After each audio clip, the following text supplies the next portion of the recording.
Hi, I'm Sarah and welcome to my knitting podcast. I'm sitting in a different spot in the room because I've moved my desk. So I hope that it turns out okay. I've been doing loads of knitting over the past couple of weeks. It's actually been about a month since I've recorded, and you can see that I finished my Look at My Holes top. I'll just tell you about it now.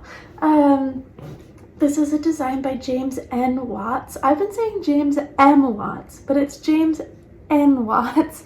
And it's an all-over lace mesh raglan pullover. It's got short row shaping at the front. It's got these quite thick raglan seams. And mine is, it's about hip length, although the nature of this fabric is that it really stretches about in different directions depending on what's going on. These sleeves, sometimes they're too long, most of the time they're quite short, but I think if I had knit them much longer, they would have had enough weight to drag them down. I'm okay with the sleeves being this sort of 3/4 length most of the time. In an ideal world, they would be longer, but I was so sick of working on this. I cast this on a whim months and months ago, using this yarn that I had in stash, which is a silk linen blend from Swoon Fibers that I bought years ago. I really liked the look of this mesh, sort of see-through, jumpery type of garment. Yeah, so that was why I cast it on. I've been planning on making it for a while, and it's a fairly simple 4-row lace repeat. I did find it, you can sort of see, I kind of messed up the spacing of the lace repeat just in this band here. If you look at the sleeves, you can see that they make this sort of really nice diagonal line, and then across the chest it's a little bit messed up, but that's fine. I don't really care. I find that it looks best when I wear it over like a high neck tank top like I'm wearing now. It does not look very nice when I wear it over a t-shirt, but I really like this, and it adds some interest to an outfit. So I'm very happy with this. I would recommend the pattern. I might make another one of these early next year. It would be nice to have one in wool, in maybe like black or dark green. I just think that I would wear that a lot. And well, I've been wearing this a lot whenever it's been cold enough, and I've been wearing the right sort of tank top. I finished off the sleeves. I didn't do any sleeve shaping. See, now it looks very short. And I just finished them with an I-cord bind off. I think if I made this again, I would do a different, I wouldn't have such a thick raglan increase line. The designer just released a new version of this, which is a drop shoulder, and I like the raglan. I think the raglan is really nice with the mesh, so I probably personally would just make this version again. But it's nice to have the option for a drop shoulder. There's also like a very meshy mesh version. Not version, but like a different pattern by the same designer, which I do also like the look of. And that really doesn't use a lot of yarn, so might be a good option for that reason. Anyway, the sleeves took ages. It took me like a full week of dedicated knitting on each sleeve to knit the sleeves. I thought that it would be very quick, easy finish, but it really was not. I'm just glad that it's done. I really like it. And it's always those impulsive projects that end up taking ages to wrap up So I'm glad that it's done because I cast on another impulsive project, which I will tell you about when I show you my whips. I do have one more finished object. I haven't actually shown you this in months. I cast this on maybe this time last year. It is a 1x1 ribbed fingering weight hat.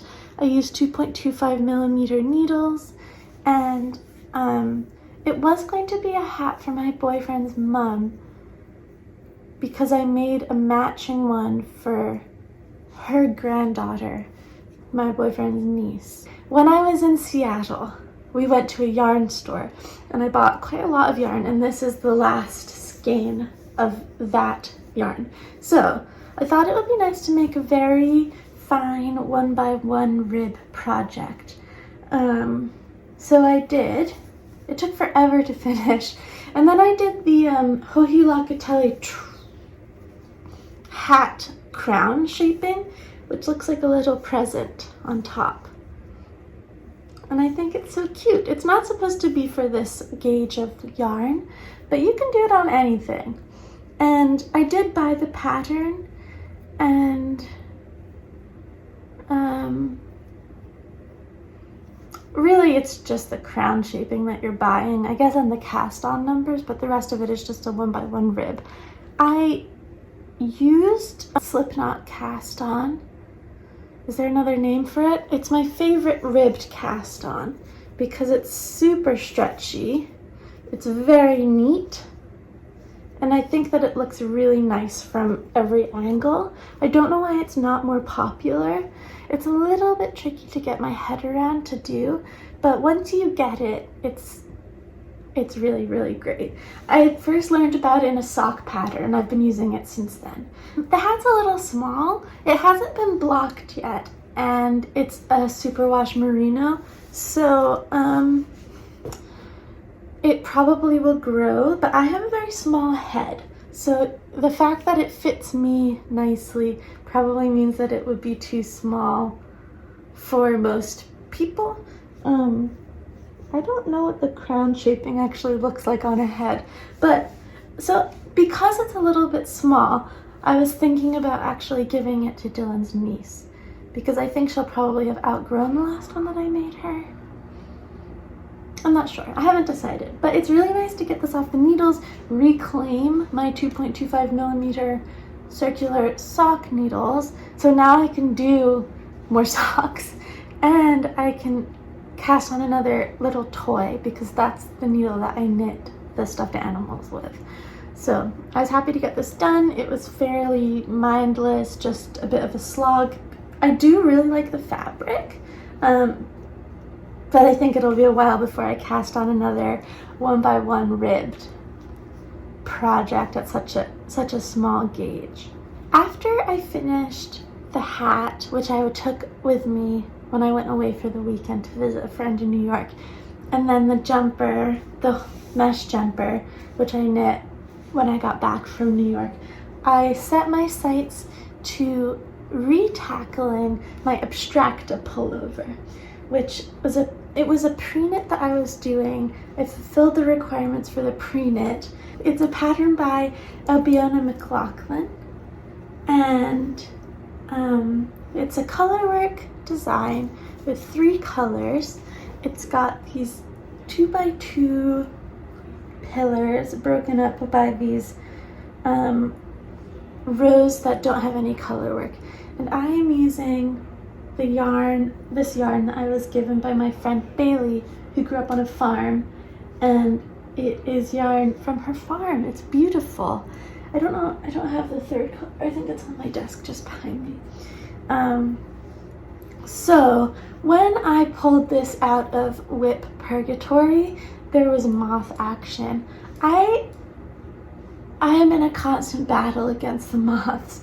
Last year I put every skein of yarn in my stash into smaller like sweater moth bags and freezer not one by one, like freezer full by freezer full. Each bag went in for a week. So my stash should be free of moths, although I think I might just repeat the process this year because it's still already in the bags. So I may as well just go again and, you know, just keep it going. But the projects that are not stored away, I don't have like a huge number of the freezer bags left. I don't want to put anything that's not been in the bag, I don't want to put it into the bag. So this has just been out in my whip basket all summer, and there was moth action. But there was really only moth action in the last repeat and a half that I had knit. So I unraveled that. I really carefully went over the whole project, checking for any more signs of moth interference or eggs or anything. And there was none that in like further down in the project, which is so interesting to me. So I unraveled all of that. And then I went through, I've been keeping the other yarn for this project in a cotton dust bag, but there was moth evidence in there too. So I pulled all the yarn out of there. I tried to get rid of as much of moth interference as I could see in the balls, and then I put that into one of the few remaining Ziploc bags that I have, and that's in the freezer right now. I left out a ball of each color so that I could continue on the project. And I have knit back up to where I had stopped. Oops, I lost a stitch. Plus one repeat. So this is where I am.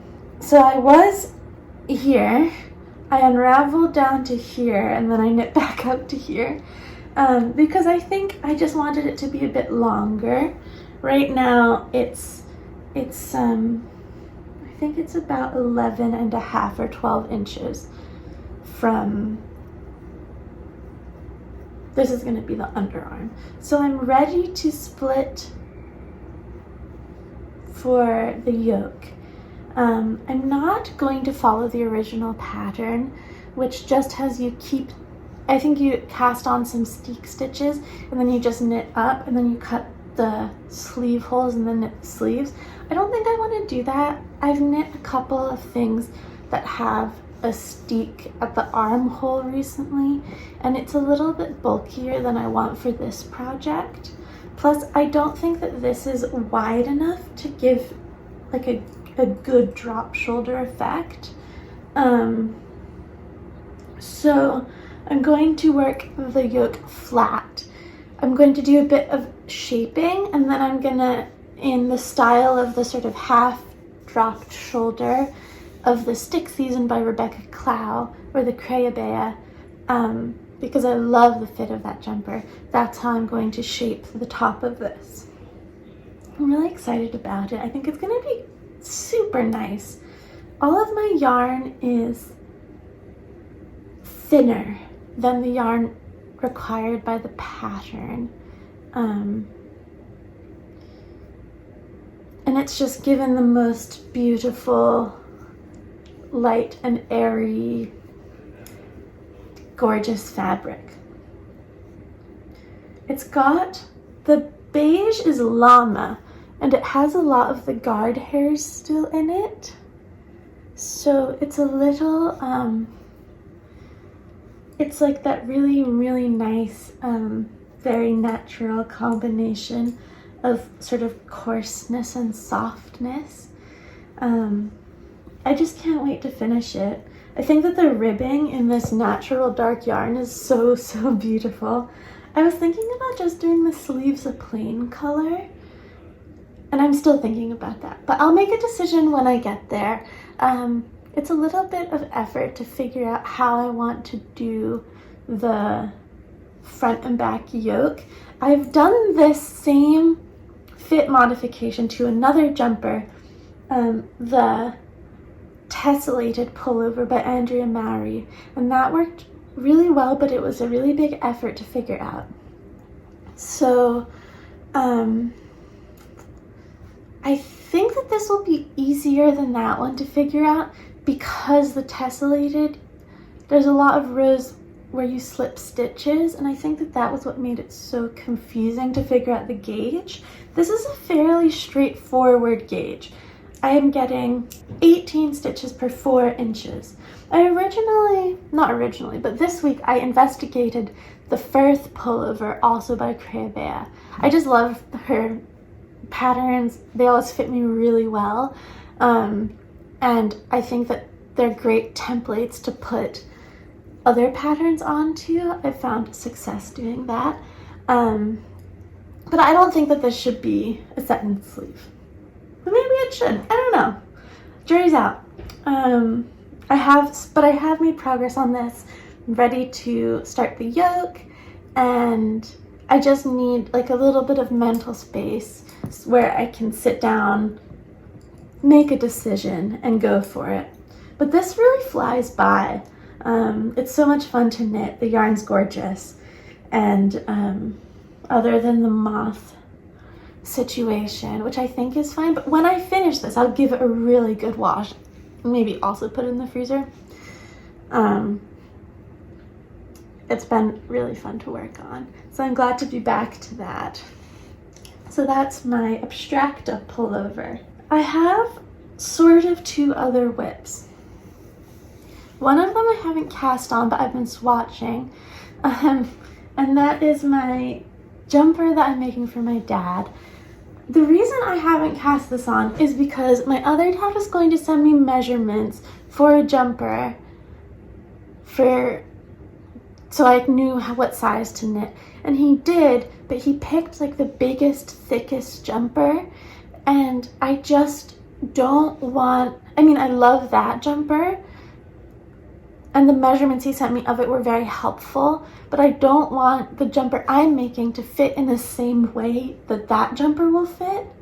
I'm making the Haskins pullover. I'll put a picture of it on the screen so that you can see. It's for my dad for his birthday, which is at the end of November.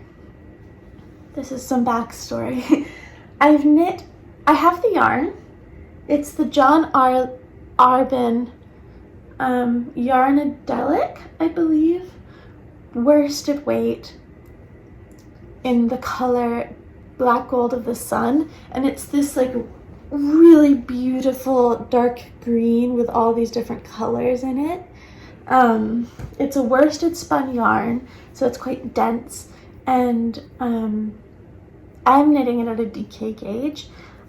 Previously I had made this gorgeous swatch.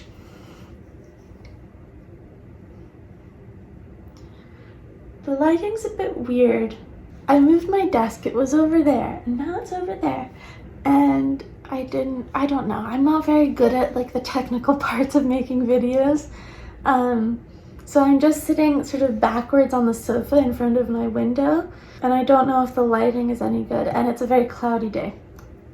I know that it's not very interesting to tell you about that, but I don't know if you're really seeing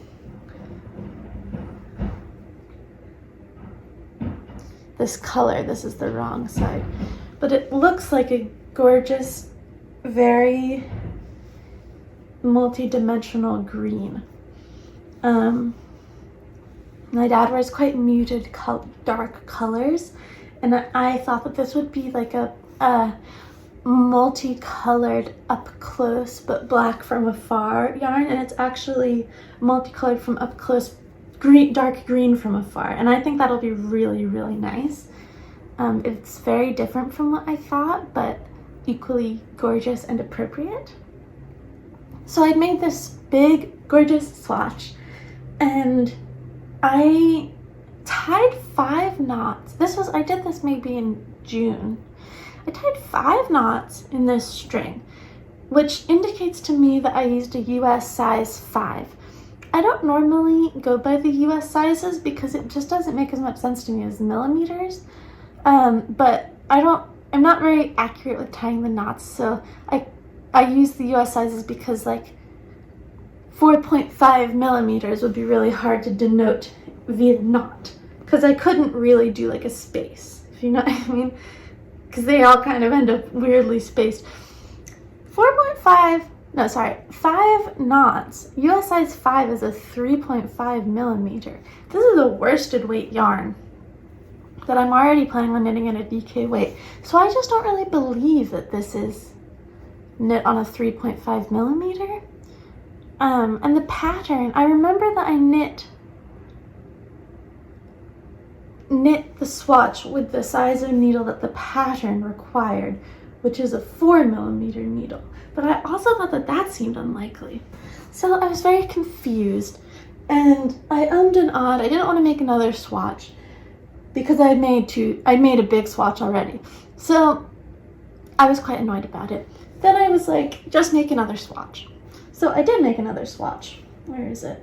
I used a 4.5 millimeter needle, and it's a different gauge. So I'm trying to find the needle size that I used for this swatch because I really like this fabric. I've been carrying it around a lot, so it has gotten a bit fuzzy. I think it's very beautiful. This is just a totally different size. So then, and I like wet blocked it and everything. So then I cast on another, the gauge was too loose. Then I cast on another swatch, going down in needle size, 4 millimeter needle. Oh, this is my third swatch, not my second swatch. I'm not sure where my second swatch is. It's somewhere around here. But it doesn't really matter because it looks just like this. So I cast on a third swatch with a 4 millimeter needle, which is a size US 6. I haven't measured this yet because it just dried, because I did that yesterday. So the plan is just keep knitting swatches until I find my original gauge. I would be shocked if it was at a 3.5 millimeter needle, but if this one that I've just made isn't right, then that's what I will try. I've also been pestering my other dad to send me pictures of a different jumper, one that's a bit more form-fitting, so that I can probably shoot in between. Because he has this like thick stripy jumper, but then he also wears these sort of closer fitting merino jumpers as layers. So I think if I knit somewhere in between those two, that will be perfect. I've made a schedule for myself of what I have to have done each week if I want to finish it in time for his birthday. This week I have to complete the cast on and the ribbing, and I go Monday to Monday, and it's Tuesday. So I need to get going. I can start casting on before I know what size I'm making, but I'm going to just, I think, call my dad until he picks up today to get those measurements, because I really need to get going. The ribbing takes a while, so I've given myself, it's a very generous timeline. But I have to keep in mind that I will also be knitting the Stephen West MKAL during this time, although dad jumper priority. So I think what I'll end up doing is knitting on the jumper, and then after that, knitting on the MKAL every week. So I've given myself a week for the ribbing, 2 weeks to knit the body, a week for the front yoke, a week for the back yoke, a week for each sleeve, and then I think that leaves a week and a half to do the collar, weave in all the ends, and the blocking. I'm quite slow, although I'm going to show you another whip that I've made a ton of progress on. But I think it's doable, and I think it's a reasonable pace. And I'm not attached to knitting the MKAL in the time frame. I never managed to do it anyway. Although it is fun for the first couple of weeks to not get too far behind. But the dad's jumper is my priority. And I'm going away this weekend. We're going to a wedding in Chicago of a cousin. I'm really excited. And I'm just gonna bring the jumper and the MKAL. But I'm gonna work on the jumper first. So that's the plan. I hope that I get it done in time. I'm sure I will. But I'm a little just because I really want to get it done, I'm a little uncomfortable because I'm sitting cross-legged, and it's a little I'm a little stiff. Okay, I have to show you my last whip. I feel a little bit ashamed of it because I spent so much time on it.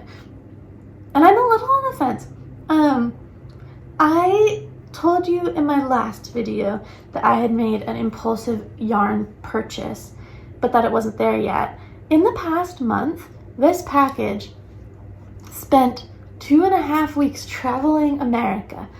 I bought from Wool & Company. The package took its sweet time, arrived in Philly. I was very excited. And then for like 3 days, nothing happened on the tracking.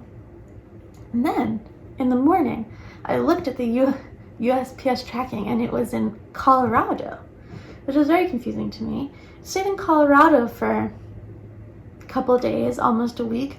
Then it was in New Mexico. I don't know why it was sent to Colorado or New Mexico, but it was. And then it was there, and then eventually 2.5 weeks after I bought it, it arrived. I was shocked when it actually showed up uninjured, untampered with. But it did arrive in time, and by then, this impulsive yarn purchase felt like a kind of stupid and reckless idea because I've got so much other stuff to be knitting. But when I bought the yarn, I was like, I'm going to cast this on as soon as it arrives. So while I've been swatching and waiting for the swatches to dry for my dad's jumper and waiting for my other dad to message me about the sizing, I cast on this jumper in Lang Cloud. It's color, I think 13 or 14. I got it from Wool & Company. I saw a couple of these online. I'm not on TikTok. I think that would destroy my brain. But I'm not on a high horse about it. I still see short form content on Instagram and on YouTube, and I see short form content creators making jumpers out of Lang Cloud, and they're so beautiful. I love stripes. And now is a great time to be a stripe lover. I've loved stripes forever, but it's really fun when the thing that you love is super trendy. And this yarn is so cool. It's very beautiful. It's a blown yarn, so it's got this polyester, I think, or polyamide core. I wonder if you'll be able to see it. And then it's got merino blown through. I think it's a 90% merino, 10% polyester or polyamide. And it does these really color changey transitions.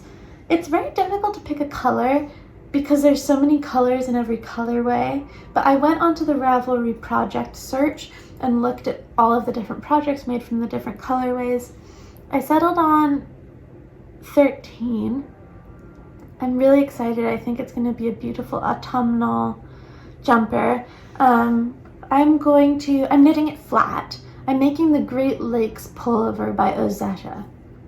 I'll put a picture of it on screen. It's a dropped saddle shoulder design. I also made a couple different swatches for this yarn. This one was at a 5.5 swatch. My boyfriend said that this is like the coloring of a fish. And he's right. It was very pretty. I thought that this was a little too holy and gappy. So I made another swatch. Like, you can see that it's just spreading itself out. And I don't really love that. So I made another swatch which has some croissant on it because it was in my bag with my croissant. This was at a 4.5 millimeter needle. And with this, I got a 16 stitch per 4-inch gauge, which I like. 4.5, it's not that big of a needle. It's what I'm using for the Abstracta pullover. So it's not a particularly fast-going project like I thought that it would be. But it's really fun to watch the stripes come up and just to knit and stockinette. I really don't mind purling. although it is much slower. I kind of like that. I can purl very easily without looking. So I've brought this project around. Now that I'm just in the flat of the body for the back, it's very like portable. I can watch TV knitting it and actually watch the TV. I was at a friend's place the other day and we were watching English Premier League football. I am really not a sports person, but I love to hang out with a friend. So I was like very happy to accept the invitation because I was just gonna bring my knitting. Anyway, I've waffled so much. Here's the project so far. I've knit the back panel and I've started the body of it. For this pattern, I've knit the Lakes pullover before. It fits me beautifully and I love that jumper, which was why I wanted to knit it for this. And I'm excited about the drop shoulder element of this because I thought that the shorter sections, like the saddles, would be really cool for like in this yarn. And actually now I'm thinking, what if I continued this down the whole sleeve? That would be cool too. That's food for thought. I don't really know how this yarn is going to behave like when wearing, how it's going to stretch out. So maybe I won't do it, but it's kind of a cool idea. Anyway, I'm probably not going to do that, but it's a cool thought. You cast on these two little pieces that they end up on the top of the shoulders, and then you pick up from the sides of those pieces. This is the back. And I shortened the sleeve holes by 1.5 inches on the front and on the back because a lot of the projects looked like they had really, really baggy sleeves, and I don't really want that for this. Although, saying that, I did cast on 3 stitches for the underarm because I don't like the fit of jumpers that don't cast on stitches at the underarm. I knit a Harlow sweater a couple of years ago, and it's like a very flat look, and I just don't find it fits me that well because I have quite a lot of depth to my body. So it's nice to get some underarm stitches. So that will add 4 stitches total to the sleeve. So it's not going to be the full 3 inches less in circumference in the sleeve. But all of the projects looked like so baggy in the sleeve you wouldn't even notice 3 inches being gone out of the circumference. So yeah, here's the back. At first I was really unsure about if I even liked the stripes of the colorway. Mostly just because there's like a lot of red and blue, and then it gets quite muted kind of for a long period over here. But I'm just going with it. I think that in the end I'll like it. I do like it more now than I did when it was like only this part done, because now some of the color is coming more back in. And I've just reached a knot in the yarn, so I cut the knot out. I've knit about 3 inches of the body, but I'm thinking I might cast on for the front at this point. I've got 2 balls. I don't think that the colorways repeat, but I've managed to find the same point in 2 of the balls of wool that have quite similar, like the next couple of colors are quite similar. So I'm gonna use that for the front. I'm knitting flat because I didn't really want the look of it being slightly thicker stripes and then slightly thinner stripes when joined in the round, and I don't mind knitting flat. This is fun because it's just stockinette. and it was very impulsive. I do think I'm going to enjoy wearing this. It is looking a little bit small, but I think that this yarn stretches kind of a lot when you block it. And I'm just making the size based on my gauge swatch, although I haven't been paying attention to row gauge. So once I knit the front and get to a similar point, I'll probably block the project. Also, it's gonna have to go on pause when I cast on the jumper for my dad and the MKAL. But yeah, this is an exciting project. I'm really enjoying knitting it, and yeah, I hope that it doesn't I hope that it's not the sort of impulsive project that ends up dragging along like this. Although it's almost difficult to remember how annoying the sleeves were to knit of this because I just really like wearing it. But a part of me does remember, and a part of me is a little wary of the impulsive cast on. But anyway, good progress being made, and I'm really enjoying just seeing the different colors come together. It doesn't look particularly blendy, I think just because the rows are kind of long, but I like just seeing the colors, and a lot of these are colors that I wouldn't put together. I love putting together unusual color combinations, but like I wouldn't really do this much with red and blue together. But I think it's gonna be really nice. Last but not least, I'm going to show you the colors I've chosen to knit Stephen West's MKAL this year. What's it called? It's like Shawl Symphony or something like that. It's like music. It's music themed. I love music. So I'm very excited. I did not finish last year's, although I showed it in my last episode. It's still a whip, and I do plan on finishing it. It's nice because I have it set up as like a modular project where I can just knit a square and add it in. This year I'm just gonna knit it as it is, but with a twist, and the twist is that I'm doing the whole thing in mohair. I had these 3 colors in my stash. 1, 2, 3. 2 of these are the Lang Lace silk mohair. I really like this silk mohair because it's got quite a high silk content. 40% silk, 60% mohair. And I got these on a really good sale. I think the yarn shop was trying to get rid of their stock or something. They were really, really inexpensive. I bought them out of both of these colors. And I have a sweater quantity of both of them, but I'm going to use 1 skein of each of them for this.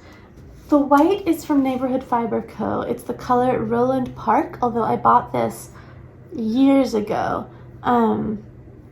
It was $22 when I bought it. There was a real like golden age for buying mohair in 2019 where it was just not that expensive and you got so much yarn. I feel like now it would be more expensive, but maybe that's wrong. $22 for 350 yards. Pretty good. There's the white.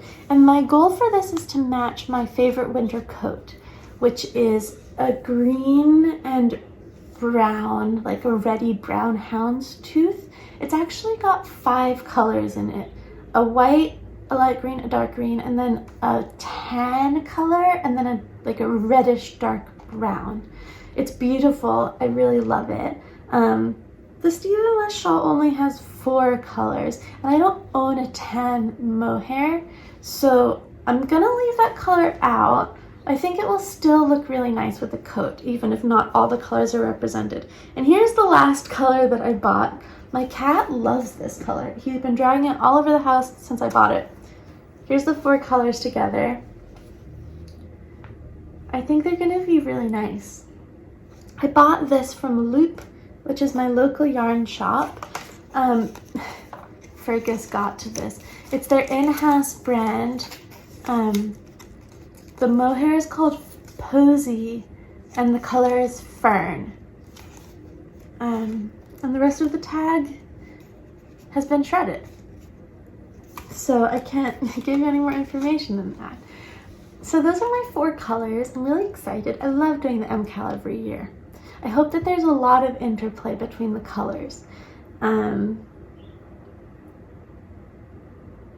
And I just think it's going to be really fun. It's always fun. I can never keep up, but that's okay. So I think it's Tuesday today. I'm going to wind up that skein of mohair, I think tonight, and then it'll be ready to go on Thursday. So yeah, super fun. That's all the knitting that I have to show you. I hope that you've had a good 2 weeks. I've been uploading a video every week for like a month now. I just had a backlog, so it won't be like this forever, but it's quite exciting. I'm going to upload this on Friday or Saturday, so less than a week from recording it. We're like really up to date. And then I have another one that's going to go up next week because I made a video about my sewing plans for the autumn. I've seen a bunch of these since I recorded this, so I think it's a fairly common type of video to make. It doesn't really make sense for me to make knitting versions of it because it takes me so long to knit stuff, that the one that I made at the beginning of the year, what I talked about at the end of my everything I knit in the last year video, still applies. I'm still working on all of those ideas, but sewing is sort of a different ball game. It moves so much faster, so that's fun. Probably not for everyone, but fun for me. And I hope that you're having a really nice beginning of autumn. I hope the end of your summer was good, and I'll see you next time. Bye.